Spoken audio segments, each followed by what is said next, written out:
किसान साथियों नमस्कार। स्वागत है एक नए वीडियो में। और आज के इस वीडियो में हम बात करेंगे धान में पोटाश डालने के क्या क्या फ़ायदे हैं और पोटाश को कब और कितनी मात्रा में देना चाहिए।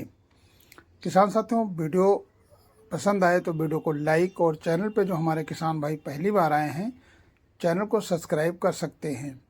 बात करेंगे कि पोटाश देने के जो 3 तरीके हैं।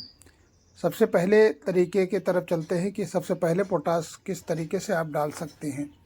किसान साथियों, अगर आपने धान की रोपाई अभी तक नहीं की है और अंतिम जुताई में भी पोटाश दे सकते हैं। अंतिम जुताई करते समय आप पोटाश डालना चाहते हैं तो आप 25 से 30 किलो पोटाश प्रति एकड़ के हिसाब से डालने के बाद अंतिम जुताई करें और उसके बाद लेवा लगाने के बाद आप रोपाई कर सकते हैं। तो इससे हमारे पौधे को पोटाश की पूर्ति होती रहेगी। कुछ किसान भाई हमारे धान की रोपाई कर चुके हैं और वो सोच रहे हैं कि अभी हमने पोटाश का उपयोग नहीं किया है, तो पोटाश का उपयोग हम कैसे करें। किसान साथियों, अगर आप धान की रोपाई कर चुके हैं और आप अंतिम दौर में आपने खाद नहीं दी है, पोटाश की मात्रा नहीं पूर्ति की है, तो आप जब धान में पहली यूरिया दे रहे हैं उसके साथ भी आप दे सकते हैं। पहली यूरिया देने का मतलब ये है कि अगर आपका धान 10 से 15 दिन का हो गया है और आपने बेसल डोज में जो यूरिया का उपयोग कर रहे हैं उसमें आप पोटाश की मात्रा, जैसे कि आप 30 से 35 किलो यूरिया लेते हैं, उसी हिसाब से 25 से 30 किलो पोटाश दोनों को मिक्स करके और आप बुआई कर दें। उसके बाद हल्की सिंचाई कर दें। इससे आपके फसल में जो पोटाश की मात्रा है उसकी भी पूर्ति हो जाएगी और साथ में नाइट्रोजन की भी पूर्ति होती रहेगी। किसान साथियों, पोटाश के फ़ायदे की तरफ अगर हम बढ़ते हैं तो पोटाश अगर आप बेसल डोज में देते हैं या फिर आप जो यूरिया के साथ में देते हैं, इसमें आपको पोटाश जितनी भी मात्रा में आपके पौधे की जड़ों का विकास करेगी, यानी सफ़ेद जड़ों का जो फूटना शुरू हो जाता है लगभग रोपाई के 4 या 5 दिन के बाद, और लगभग 1 हफ्ता यानी 10 दिन से 15 दिन पर जो आप पहली डोज दे रहे हैं उस समय अगर आपके पौधे में पोटाश और नाइट्रोजन दोनों की पूर्ति होती है तो आपके पौधे में जड़ों का विकास बहुत तेज़ी से होगा। जड़ों का विकास होगा तो कल्लों की संख्या बहुत तेज़ी से फूटेगी, यानी कल्ले का फुटाव बहुत अच्छा करेगी पोटाश।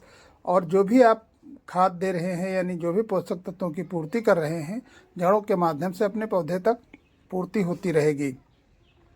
अब बात करते हैं कि पोटाश का और कौन फ़ायदा होता है। पोटाश जब अपने पौधे में पड़ता है तो जल की जो धारण क्षमता है अपने खेत में, यानी अपने पौधे तक नमी पहुंचाने में पोटाश बहुत मदद करती है और नमी बनाए भी रखती है। तो इससे अपने जड़ों का विकास और पौधे का जो है ग्रोथ बहुत तेज़ी से चलता है। कल्लों का फुटाव तो होता ही है, साथ में पौधा हरा भरा भी बहुत रहता है। किसान साथियों, पत्तियाँ चौड़ी हो जाती हैं।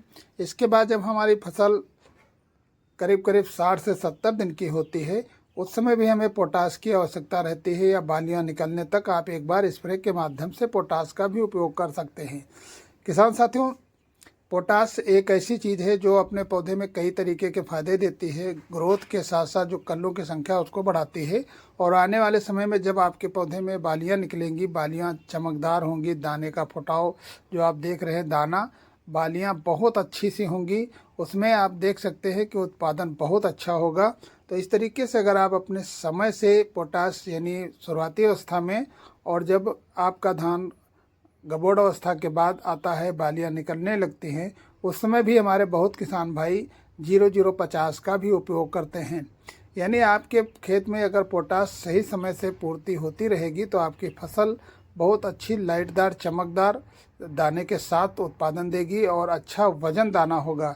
तो इस तरीके से अगर आप पोटाश का उपयोग अपने फसल में अभी कर देते हैं और उसके बाद एक बार स्प्रे के माध्यम से दे देते हैं तो आपकी फसल इतनी अच्छी उत्पादन देगी कि आपके पड़ोसी सोचते रह जाएंगे। तो किसान साथियों, पोटाश का उपयोग ज़रूर करें और अपने खेत में हर समय जो भी पोषक तत्वों की ज़रूरत है देख रेख करें, और समय से सभी पोषक तत्वों की अगर पूर्ति करते रहेंगे तो आपके खेत में उत्पादन भी बहुत अच्छा बनेगा। तो इसी तरीके की जानकारी के लिए आप हमारे चैनल से जुड़े रहिए। धान की जो भी अवस्थाएं होंगी, जब जब जो भी खाद और जितनी मात्रा में देना है, ये सब कुछ आपको वीडियो के माध्यम से हम देते रहेंगे। और अपनी फसल का विशेष ध्यान रखें और अपने उत्पादन की ओर अग्रसर रहें, ताकि हमारी जो भी मेहनत है अच्छा फ़ायदा दे कर के ही जाए। तो किसान साथियों, फिर मिलेंगे अगली जानकारी के साथ।